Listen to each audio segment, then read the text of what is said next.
வெளிக்கு பிறகு நம்ம பவனா நடிப்பில் வெளில வந்திருக்க படம் தாங்க அனோமி. இந்த படத்தை நம்ம குமார், அபிஷேக், பாவனா ஆதிக், அதாவது பாவனா தான் இந்த படத்தை தயாரிச்சிருக்காங்க. இந்த படத்தில் யாரெல்லாம் நடிச்சிருக்காங்கன்னு பார்த்தீங்க அப்படின்னா, நம்ம பாவனா, ரகுமான், சிபின், அர்ஜுன் இவங்களாம் நடிச்சிருக்காங்க.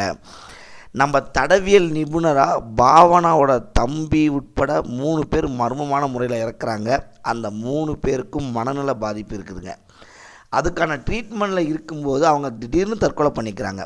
இது கொலை இல்லை, தற்கொலை அப்படின்னு போலீஸ் நினைக்குது.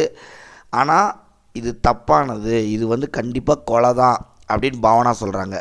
கொலையாளியை கண்டுபிடிக்க ரொம்பவே அலையிறாங்க. ஒரு கட்டத்தில் உண்மையை உணர்ந்த போலீஸ் அதிகாரியான நம்ம ரகுமானும் இது கொலை தான் அப்படின்னு சொல்லிட்டு தீவிரமாக விசாரிக்க ஆரம்பிக்கிறாரு. பல உண்மைகளை கண்டுபிடிக்கிறாங்க. அவங்க இறக்கிறதுக்கு என்ன காரணம், கொலையாளி யார் அப்படின்ற படம் தாங்க இந்த படம். சூப்பரான ஒரு மலையாள த்ரில்லருக்கே உரியான பாணியில் இதுவும் ரொம்ப சூப்பராக இருக்குங்க. அப்படி என்ன படம்னு பார்த்தீங்க அப்படின்னா, படம் பேர் அனோமி. இந்த படம் தமிழ்லையும் ரீமேக் ஆகிருக்கு. கண்டிப்பாக இந்த படத்தை போய் பாருங்கள். வாங்க இந்த படத்தோட நம்ம ரிவ்யூ என்னென்னு பார்க்கலாம். பெற்றோர்கள் ஒரு விபத்தில் இறக்குறாங்க. அந்த இறந்த பெற்றோர்களுக்காக மனநல பாதிக்கப்பட்ட ஒரு தம்பி இருக்காப்புல. ஸோ அந்த தம்பியை ரொம்ப பாசமாக வளர்க்குறாங்க நம்ம பாவனா. திடீர்னு ஒரு நாள் அவங்க காணாமல் போகிறாங்க. அவங்க காணாமல் போனது பாவனாவோட தவிப்பு ரொம்பவே இயல்பாக இருக்கும். அங்கே இருந்தாங்க படம் சூடுபிடிக்கவே ஆரம்பிக்கும். அவங்களோட நடிப்பு இந்த படத்தில் வித்தியாசமாக இருந்திருக்கு. நல்ல கதைக்களம் கொடுத்துருக்காங்க இந்த படத்தில்.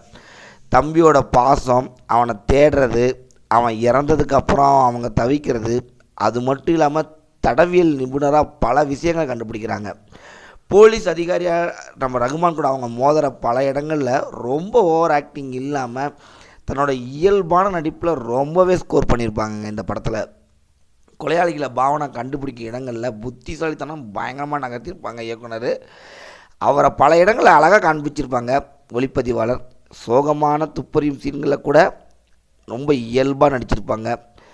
இடைவேளைக்கு பின் பாவனாவோட ரகுமான் கதையில் இணைஞ்சி அவரும் கண்டுபிடிக்கிறதுல சூப்பராகவே கலக்கியிருப்பார்.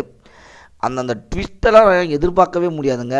அந்த மாதிரி பக்காவான நீண்ட காலத்துக்கு அப்புறம் பாவனாவுக்கு ஒரு பக்காவான படம் செட் ஆகிருக்குன்னே சொல்லலாங்க. முதல்ல கோபக்காரராகவும் அப்புறம் வேலையில் அக்கறை இல்லாத போலீஸ் அதிகாரி மாதிரி வந்தாலும் 3 கொலைகள் நடந்த உடனே ரொம்ப பரபரப்பாக ரகுமான் அந்த கொலையாளியை தேடுற இடத்துலையும் சரி, அவர் தேடி போகிற கொலையாளியை நெருங்கும் இடத்துலையும் சரி, ஆக்ஷன் காட்சிகளையும் சரி உண்மையிலேயே பின்னி பெடல் எடுத்துருப்பாருன்னு தான் சொல்லலாங்க. பாவனோட தம்பியாக வரும் நம்ம செபின், காதலனாக வரும் அர்ஜுன், போலீஸ் அதிகாரியாக வரும் அப்படின்னு சொல்லிட்டு பல கேரக்டர்கள் அவங்கவுங்களுக்கு உண்டான வேலையை செஞ்சுருக்காங்க. இது மலையாள படம்ன்ற மாதிரி ரொம்ப அமைதியாக அந்த மலையாள படத்துக்கே உண்டான சஸ்பென்ஸ் கலந்து பயங்கரமாக போயிருக்குங்க இந்த படம் ஃபுல்லாக. அதே மாதிரி பாவனா தான் இந்த படத்தோட தயாரிப்பாளர். அதனால் அவருக்குன்னு தனியாக பில்டப்பு சண்டை காட்சிகளாக வைக்காமல் கதைக்கு முக்கியத்துவம் கொடுத்து சூப்பராகவே மூவ் பண்ணியிருக்காங்க. காதல், காமெடி, சென்டிமெண்ட்டு, கலகலப்பு, கல்யாண வீடு, பார்ட்டி அப்படின்னு எந்த வழக்கமான விஷயங்கள் முழுக்க இல்லாமல் ஒரே ஜானரில் சஸ்பென்ஸ் த்ரில்லராக, மெடிக்கல் க்ரைம் த்ரில்லராக அந்த பாணியில் இந்த கதை சூப்பராகவே நகர்ந்து போயிருக்குங்க. இந்த படத்தை பார்த்திங்க அப்படின்னா, ஹீரோ வலுவாக கதையை பேஸ் பண்ணி தான் இருக்கும். விறுவிறுப்பு திரைக்கதையை ரொம்ப உயிர் கொடுத்து இது பண்ணியிருப்பாங்க. சீரியல் கொலைகள் மாதிரி கதை போனாலும் கடைசியில் மெடிக்கல் த்ரில்லராக மாறி செம்ம ட்விஸ்ட்டாக முடியுங்க இந்த படம். அந்த பின்னில் கொஞ்சம் விரிவாக சொல்லியிருக்கலாம். பட் இயக்குனர் கரெக்டாக எடுத்திருக்காரு. படம் கொஞ்சம் நீளமாக தான் இருக்கும். பட் விசாரணை காட்சிகள் எல்லாமே பார்த்திங்கன்னா நமக்கு அடுத்தது என்ன அப்படின்னு சொல்லிட்டு த்ரில்லர் படங்களுக்கே உரியான அந்த டோனில் பயங்கரமாக கொண்டு போயிருப்பாங்க.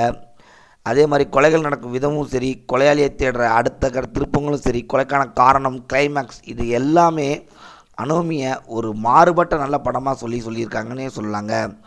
உண்மையிலே இந்த படத்தை அற்புதமான ஒரு த்ரில்லர் படமாக வந்திருக்கு. த்ரில்லர் ஃபேன்ஸ்க்காகவே இந்த படம் கண்டிப்பாக போய் பாருங்கள்.